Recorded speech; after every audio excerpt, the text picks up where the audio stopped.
Hello friends, it's my birthday. I'm Cuban. We're making flan, but not just any flan. We're gonna make a chocolate flan. So let's get started. First up, we're gonna make our caramel. So we're gonna put a cup of sugar in a warm pan.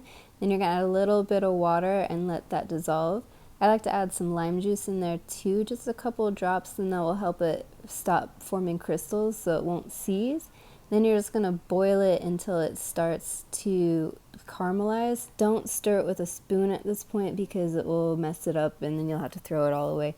And then when it's nice and caramely, take it off. Try to pour all this in and work pretty quick, right? And this is very hot, so be careful. Anytime you're working with caramel or molten sugar of any kind, just remember that its nickname is the napalm of the kitchen because it will burn the shit out of you and then it will stick too. So if you put it under water to wash it off, if you get some on you, it will make the outside hard, but it will still keep burning you under there. So it's very important not to get any of this stuff on you. Roll it around the pan like this and try to get a nice even coating of caramel. And if this scares you, if you're like, I don't want to mess with that shit, just use like the caramel sauce from a sundae, like ice cream topping. Put it off to the side.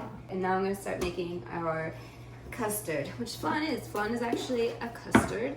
It's very popular in Latin American countries, but I think it's actually French or Italian. But we did change the recipe. Like the European version has like 20 different types of milk in there and you have to like make it on a stove top and all this stuff. But all you need for this one is 1 can of condensed milk, 1 can of evaporated milk.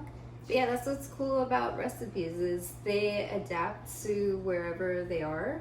And sometimes you find like easier ways to do them and they're equally as tasty. And now we're going to add in 3 eggs and we're going to do 1 egg yolk.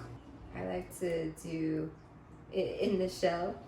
Let's pop that in. About a teaspoon of vanilla, a pinch of kosher salt, and now for the start of the show, I'm gonna add some cocoa powder. I'm gonna add a 1/4 cup. Boop.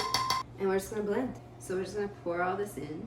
All right, so before we put this in the water bath, I'm gonna cover it with tin foil. I'm only gonna fill up enough water to cover up halfway up on our baking dish. You don't need to completely submerge it because then the water will get up in there and then it will boil.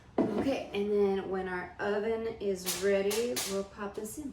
So you know your flan's done if you can shake it like this and it has a little wiggle like that.